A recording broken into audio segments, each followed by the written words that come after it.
Bonjour à tous, j'espère que vous allez excellemment bien et ce soir on se retrouve pour la première véritablement vidéo Jeux Olympiques. On va revenir sur la cérémonie d'ouverture aujourd'hui et puis sur les premiers résultats. C'est vrai qu'on n'avait pas fait de vidéo depuis la vidéo de présentation de ces Jeux Olympiques, mais il y a eu quand même quelques résultats, notamment en hockey sur glace, en curling. En ski de boss également, il y a eu des qualifications. Donc on va revenir un petit peu sur tout ça dans cette vidéo et puis on regardera le programme pour demain avec les Français, puis on gardera également le programme global de cette première journée véritablement de compétition. N'hésitez pas à vous abonner à la chaîne, à réagir dans les commentaires, à mettre un pouce bleu, à partager la vidéo notamment sur les réseaux sociaux. Notamment auprès de vos proches, si vous pensez que ça peut les intéresser. Dans les commentaires, n'hésitez pas à me poser des questions, n'hésitez pas à donner également votre avis sur notamment les différentes compétitions proposées. Et bien on commence tout de suite avec cette cérémonie d'ouverture. Cérémonie d'ouverture qui était basée sur la jeunesse. Ce qui, je crois, était déjà un petit peu le thème à un moment d'un des tableaux de la cérémonie de Pékin. Je ne l'ai pas regardé, parce que déjà, c'est pas ma cérémonie d'ouverture préférée. Parce que je rappelle, donc les cérémonies des Jeux Olympiques d'hiver, moi, les premiers que j'ai regardés, c'était ceux de Turin. Les Jeux Olympiques d'été, je vous rappelle, c'était ceux d'Athènes. Moi, j'avais adoré la cérémonie d'ouverture de Turin. J'avais trouvé qu'il y avait... En fait, une cérémonie d'ouverture, pour moi, ça doit montrer ce qu'est le pays, ce qu'est l'Italie au niveau culturel, au niveau tradition, au niveau culturel. Et puis, il doit y avoir un côté un petit peu émotion, un côté... il doit y avoir quand même du show. Donc voilà, il faut réussir à faire ce mix-là qui n'est pas toujours facile. Par exemple, Vancouver, ils avaient un peu raté le côté émotion. C'était très spectaculaire, mais bon, c'était un show à l'américaine, quoi. On n'apprenait pas grand-chose du Canada sur les cérémonies d'ouverture. C'était vraiment le show, bam, bam, bam. On en fout plein les yeux. Turin, je trouve, ils avaient bien réussi ce mix-là. Pyeongchang, j'ai pas un grand souvenir de cette cérémonie. Je me souviens de la K-pop. Mais pour vous dire, 4 ans après, je m'en souviens pas, alors que je me souviens de Turin. Turin, notamment, il y avait eu la séquence avec Pavarotti, qui avait été assez spectaculaire. Donc, vraiment une cérémonie qui avait été très intéressante. Je me souviens par exemple des Ferrari qui faisaient des donuts pour faire les anneaux olympiques. Enfin voilà, il y avait eu des moments très intéressants et pourtant c'était pas une cérémonie qui, je pense, avait coûté très cher, contrairement à Pékin 2008 en cérémonie d'ouverture. Vancouver avait coûté un bras, la cérémonie d'ouverture.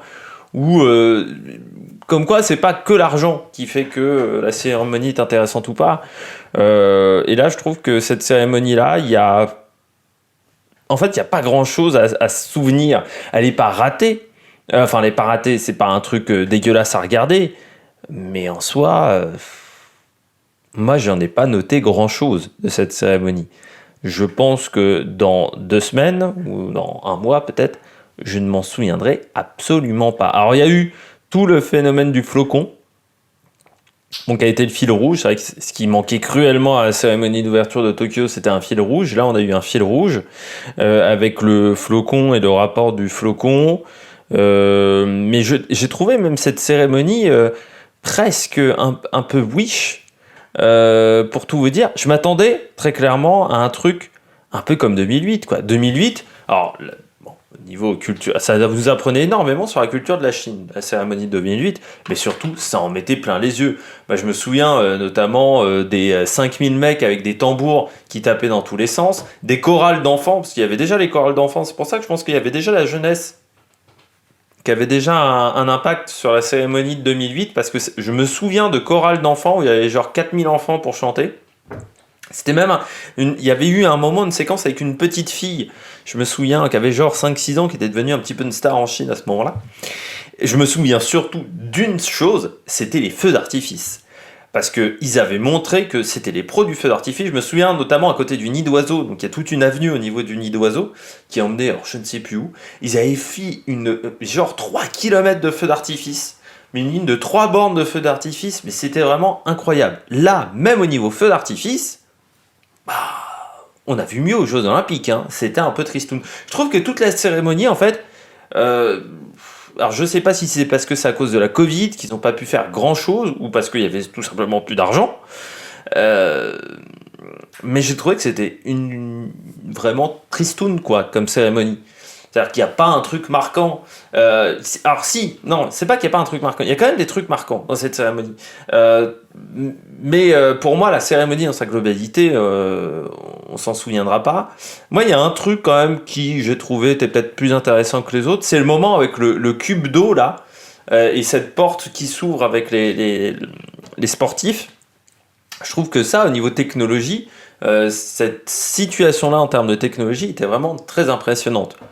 Mais sinon, le reste, je me suis un peu fait chier, quoi, pendant 2 heures, ou 2 heures et demie bien tassées, quand même, cette cérémonie. Et puis, surtout, bah, au niveau des... Je trouvais que c'était très froid, notamment l'entrée des athlètes, parce qu'il n'y avait pas d'ambiance dans le stade. Alors, on nous a dit qu'il y avait des personnes. Le seul moment où ils ont applaudi, c'était pour les Russes et les Chinois, hein. Sinon, il n'y avait pas d'ambiance. Enfin, vraiment, moi, j'ai pas... Je peux pas dire que j'ai détesté cette cérémonie, j'avais plus détesté la cérémonie, je pense, de Tokyo. Mais je me suis fait chier en fait. C'est une cérémonie qui pour moi n'avait pas de saveur. C'est peut-être pire même. C'est une cérémonie pour moi, il n'y avait rien. Il n'y avait pas de charme. Pour dire, même pourquoi je dis c'est une cérémonie, oui, rien que la flamme olympique. La flamme olympique, en fait, c'est juste la torche, c'est un porte-torche. En fait, il n'y a pas de vasque. Ça, c'est quand même. Enfin, moi, ça m'a choqué sur le coup. Il n'y a pas de vasque.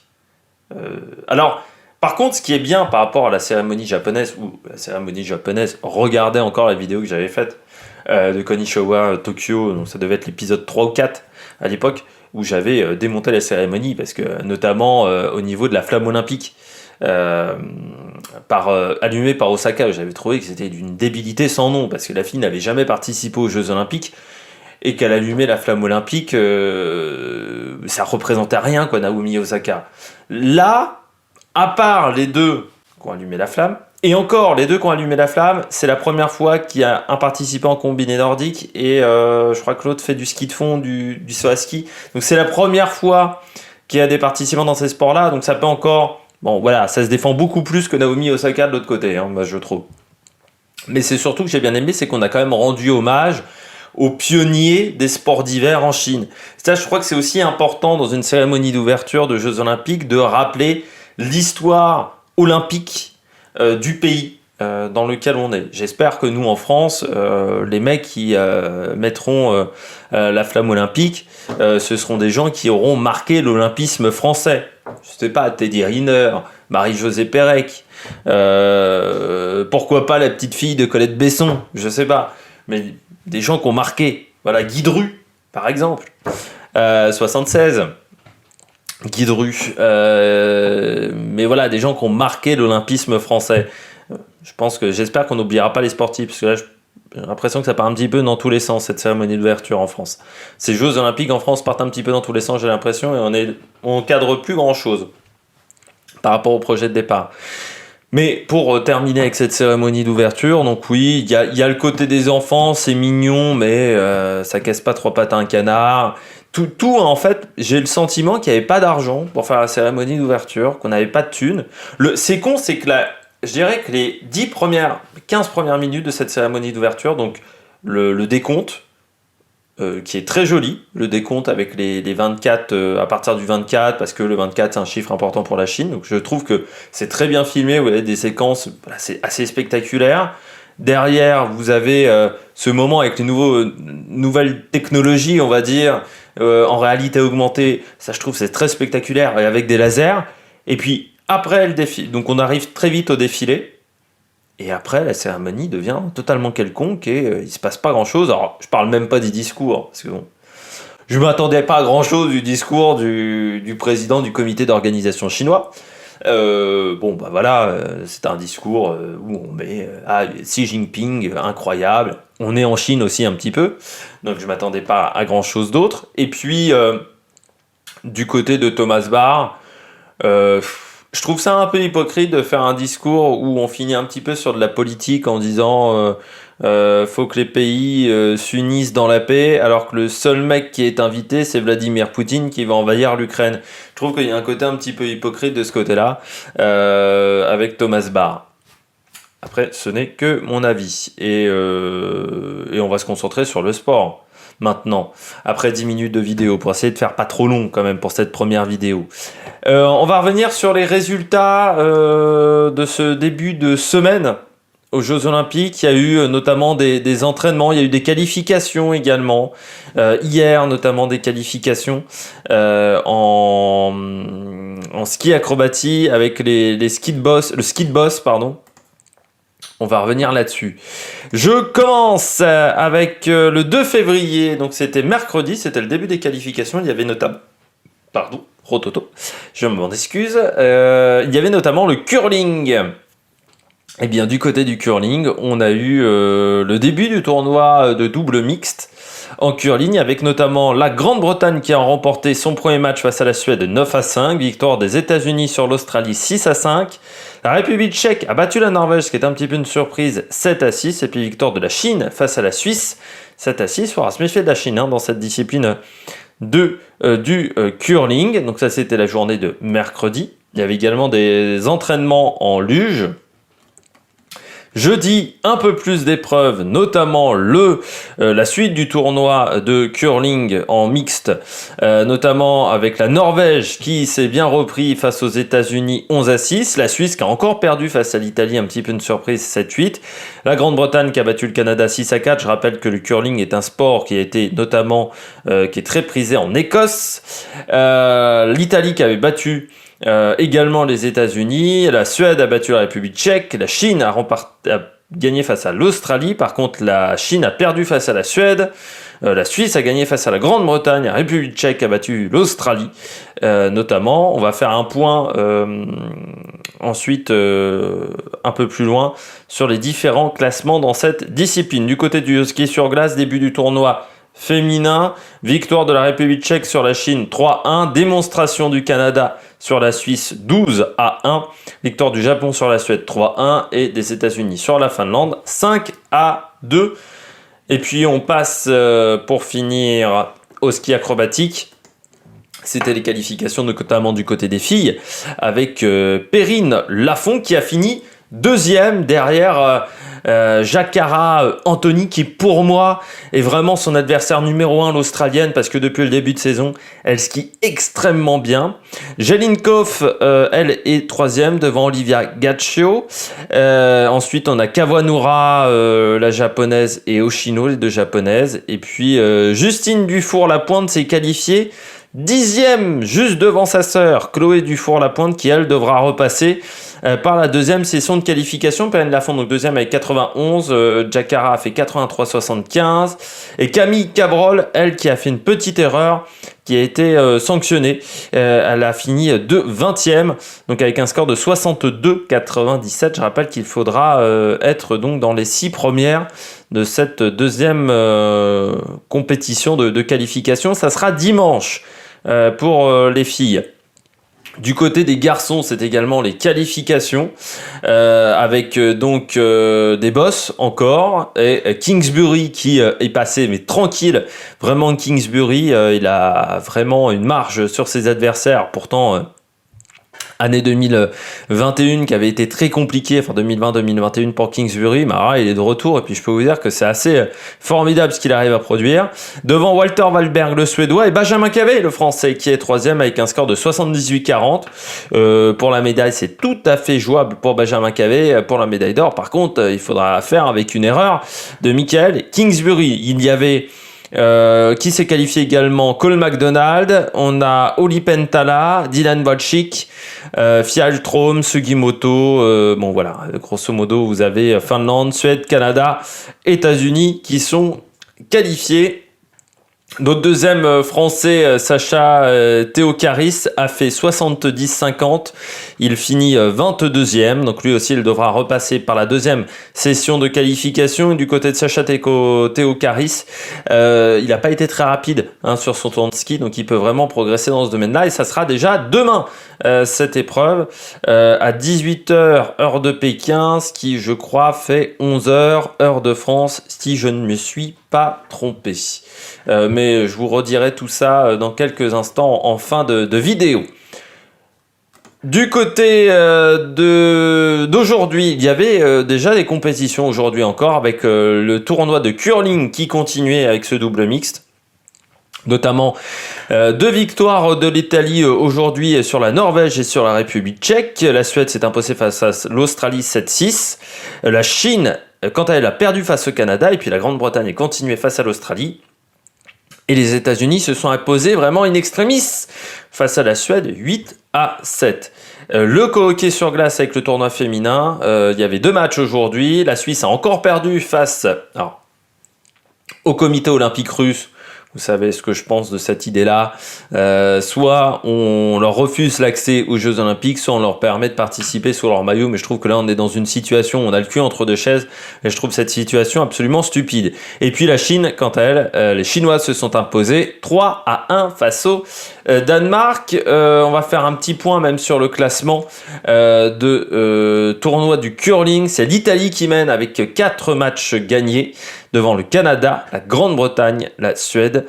Ensuite, on a la Chine, la République tchèque, et ça semble déjà compliqué, notamment pour l'Australie et la Suisse. L'Australie a perdu ses 5 matchs et la Suisse n'en a gagné qu'un seul. Ça risque d'être compliqué pour se qualifier pour les phases à élimination directe. Du côté du hockey sur glace, après un match joué pour toutes les équipes, eh bien, le Canada est en tête du groupe A devant les États-Unis et le comité olympique russe, devant la Finlande et la Suisse. Et du côté du groupe B, eh bien, c'est le Japon qui est en tête devant la République tchèque, la Chine, la Suède et le Danemark. Mais on est encore loin de la fin de cette phase de tour préliminaire. On passe à une autre épreuve qui était l'épreuve par équipe en patinage. Là, c'était le début. Je rappelle qu'on commence par le programme court, puis ensuite les 5 meilleures équipes auront le droit de participer au programme libre, et après 3 catégories, donc c'est-à-dire les hommes, la danse sur glace et les garçons, les filles, pardon, j'ai oublié de dire ça. C'est en train de cracher derrière moi au niveau des chats. Eh bien, victoire des États-Unis qui mènent avec 28 points, c'est-à-dire qu'ils ont remporté l'épreuve par équipe, l'épreuve garçon et l'épreuve de danse sur glace. Donc c'est les filles qui participeront demain. Voilà, devant donc la Russie qui s'est un peu plantée, notamment en danse sur glace. On les attendait un peu mieux que ça. Ils ont pour le moment 26 points. On retrouve ensuite la Chine qui a remporté l'épreuve de couple, avec un couple chinois vraiment assez extraordinaire, mais qui a eu beaucoup plus de difficultés sur l'épreuve des hommes en individuel. Donc 21 points devant le Japon, l'Italie, le Canada, la Géorgie, la République tchèque, l'Ukraine et l'Allemagne qui est pour le moment dernière. Donc pour la 5e place, ça sera une grosse bagarre entre Italie, Japon, Canada, Géorgie.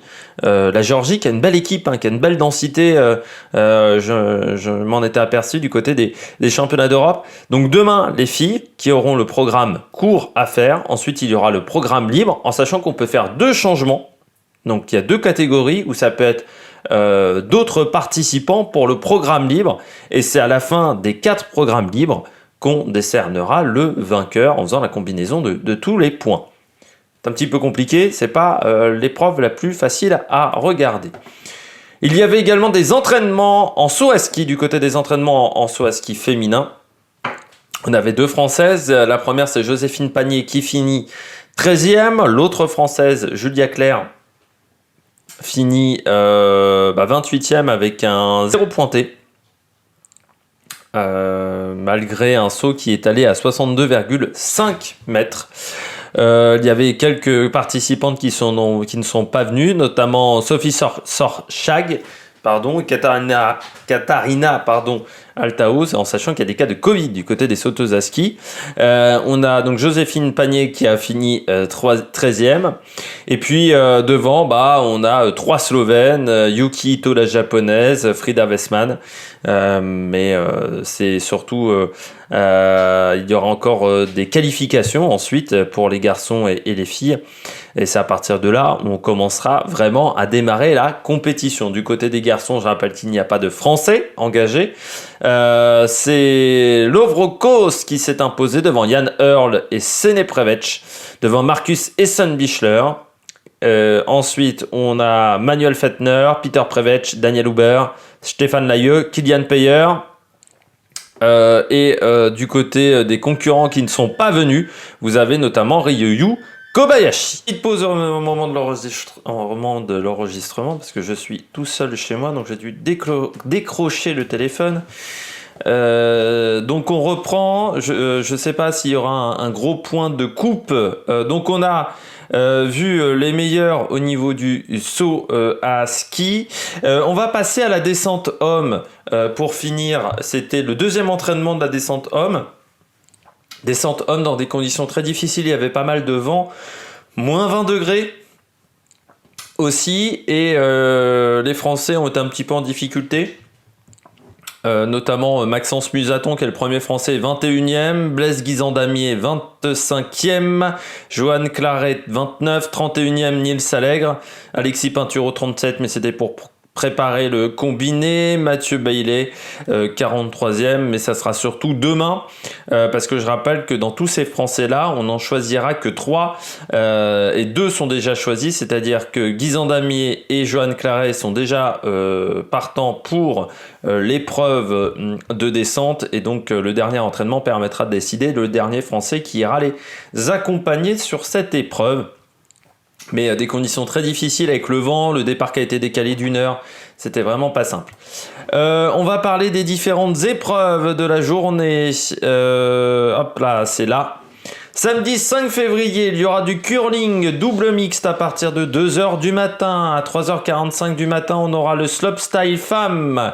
C'est du snowboard. 5h10 du matin, il y aura du hockey avec Canada, Finlande. Du hockey féminin, le curling et le double mixte qui continuera avec d'autres matchs. Le saut à ski avec le tremplin normal homme à 7h20. Le ski de fond avec le skiathlon. 7 km 5 de ski classique et 7 km 5 de skating à 8h45. On aura le 3000 mètres en patinage de vitesse. Ça, c'est à 9h30. On aura également la suite du tournoi de hockey sur glace, le relais mixte en biathlon à partir de 10h, le ski acrobatique, les bosses hommes à partir de 11h30, notamment les qualifications. La finale aura lieu à partir de 12h30. Puis il y aura USA, Russie, du côté, à partir de 14h10 du côté du hockey, et puis de la luge simple homme également, et du short track à partir du midi. On va revenir sur les Français en lice demain. Du côté des Français, on aura Lucille Lefebvre en slopestyle. En snowboard, ça sera à 3h45 du matin. Ensuite, on aura Delphine Claudel sur le skiathlon avec Coralie Benz. La France, bien entendu, avec le relais mixte qui participera du côté du relais mixte. J'ai oublié la composition de l'équipe de France. Est-ce que c'est marqué? Est-ce que je vais le trouver rapidement? Avec Anaïs Chevalier, Julia Simon, Émilien Jacquelin et Quentin Fillon-Maillet. C'était Anaïs Chevalier qui me manquait. Les frères Beu, on sait pas trop parce que Johannes Beu est qu'à contact de Magnus Rieber, le combiné nordiste, je sais pas comment on doit dire, un participant du combiné nordique, mais qui a la Covid, donc je pense qu'il aura du mal à faire le relais. Johannes Beu. On aura également Sacha Théocaris pour la deuxième session de qualification au niveau des bosses, qui il tentera de rejoindre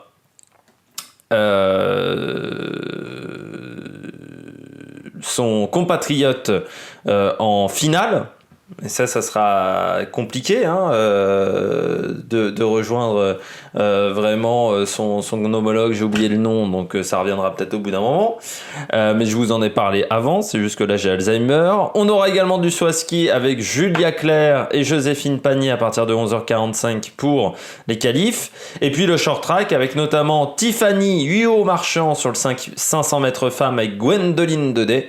Il y aura également Sébastien Lepape sur le 1000 mètres avec Quentin Fercoq. Et puis on aura surtout le relais par équipe mixte avec le quart de finale. Ça sera à 13h23. C'est important parce que la France s'était vraiment très bien comportée en Coupe du Monde sur cette épreuve en prenant une 3e place. Donc c'est vraiment une épreuve sur laquelle on pourrait peut-être avoir notre première médaille du côté de cette épreuve. C'est Benjamin Cavet, voilà l'autre français en ski de boss que j'avais oublié. Donc voilà le programme demain. J'espère que vous avez aimé cette vidéo, même si c'était un petit peu compliqué. N'hésitez pas à vous abonner à la chaîne, à réagir dans les commentaires, à mettre un pouce bleu. Et puis nous on se retrouve pour de nouvelles aventures sur la Mec Production. Ciao ciao.